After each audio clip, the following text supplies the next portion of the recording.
Bonjour à tous, aujourd'hui j'essaie débarque à Saint-Brice-sous-Forêt dans le Val d'Oise. Alors il fait un peu froid donc on va pas attendre plus longtemps pour rejoindre Kevin. Kevin, il est chef d'équipe Est parisien pour l'entreprise Air Pur Ventilation et avec ses équipes, ils sont en train de mettre en œuvre un système de ventilation basse pression dans une copro en pleine réno. Alors on n'attend pas plus longtemps, il va tout nous expliquer, on y va, go!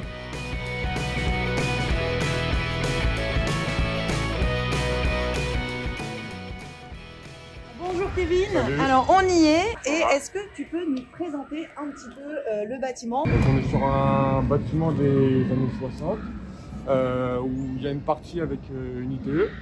En réno, là pour la Ouais, réno, donc ils que de refont la toute réno. l'isolation Ouais, que de la à réno. l'extérieur. Donc à la base, on n'a pas de ventilation mécanique. On est D'accord, en pas de tirage ventilation naturel, existante. c'est ça. Donc nous, en fait, on a été mandaté pour créer de la ventilation sur l'ensemble de la copro. Et donc, du coup, on reprend l'ensemble des logements. On retraite dedans tout ce qui est extraction, amenée d'air et transit de passage d'air dans les logements, plus toute la partie terrasse où on a posé des moteurs avec reprise des souches existantes et de toutes les maçonneries existantes. Et alors il y a combien de logements? On a 86 logements sur la résidence. D'accord, ah oui, et donc autant de systèmes à l'intérieur de chaque logement. Ouais, autant d'équipements, enfin de logements à équiper. Ouais. Alors avant de monter là, est-ce que tu peux m'expliquer rapidement le principe de débit, de basse pression et du contexte de la rénovation? Ok, alors en fait, la basse pression, ça consiste à toujours reprendre les anciens conduits maçonnés. D'accord. Et du coup, en fait, on va créer quand même de la ventilation dans ces conduits-là, mais on ne peut pas dépasser 50 pascal maximum au niveau des bouches. Pourquoi? À cause des conduits maçonnés. D'accord. Ils ne sont jamais étanches à 100%, Ah. et du coup, on va générer de la perte de charge et on n'aura plus autant d'aspiration dans les logements. Est-ce qu'on peut aller voir ça de plus près?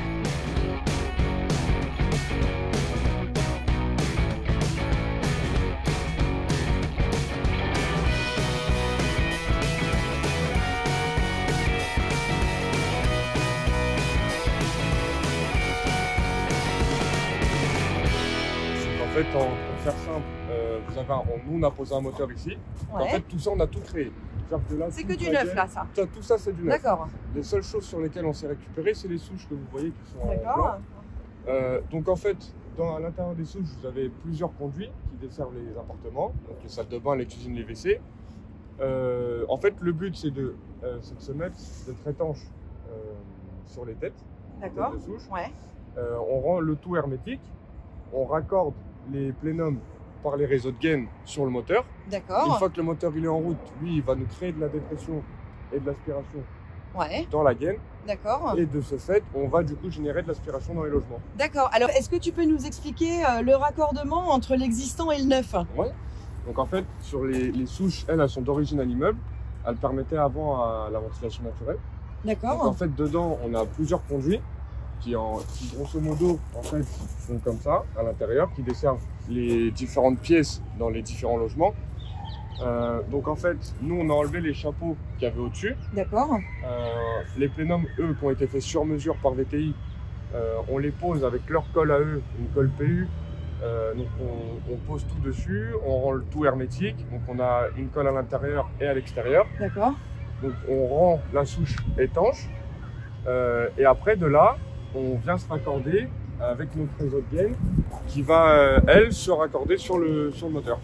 Ok, d'accord. Donc à l'intérieur, là, il y a autant de raccordements à chaque pièce qui doit être ventilée en fait. Oui, alors sur la colonne, ça veut dire qu'on d'accord. va prendre que certains logements. Ok, Par exemple, que les logements de droite. d'accord. Voilà, avec les salles de bain. Parce que cette souche, elle prend que les salles de bain. Celle-là, elle va prendre la cuisine. D'accord. Voilà. Et alors, tout est en basse pression? Tout est en basse pression ici. On est sur un système de basse pression. Parce que c'est adapté justement à la rénovation et au raccordement à l'existant. C'est ça. Et de toute manière, VTI fait que de la basse pression.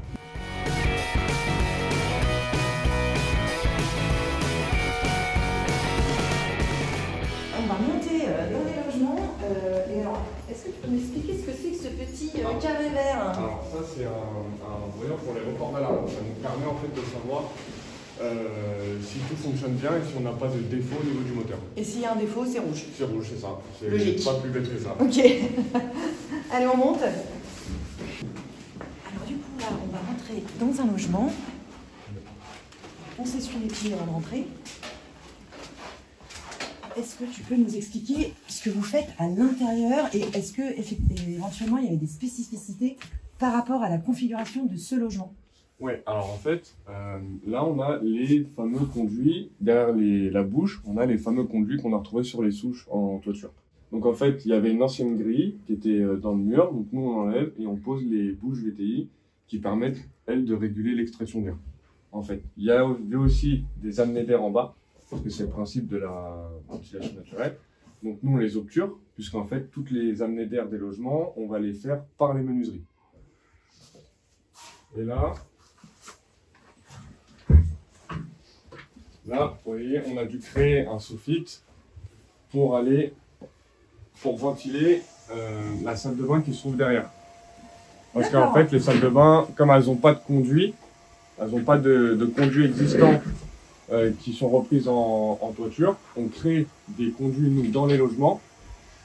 Donc en fait, vous voyez, on ouvre, on perce les murs. Donc en fait, derrière, il y aura une autre bouche d'extraction qui, elle, sera raccordée par le conduit, comme ça, pour aller chercher les conduits qu'on a sur les souches. D'accord. Et alors du coup, en tout, combien de conduits vous avez dû créer pour ventiler tout ça? Eh ben, on en crée un par logement et c'est en moyenne 2 à 3 mètres de conduits par logement. Et du coup, en tout, ça fait? En tout, ça fait 250 mètres, entre 250 et 300 mètres de conduits au total sur la résidence. Ah ouais, d'accord, quand même.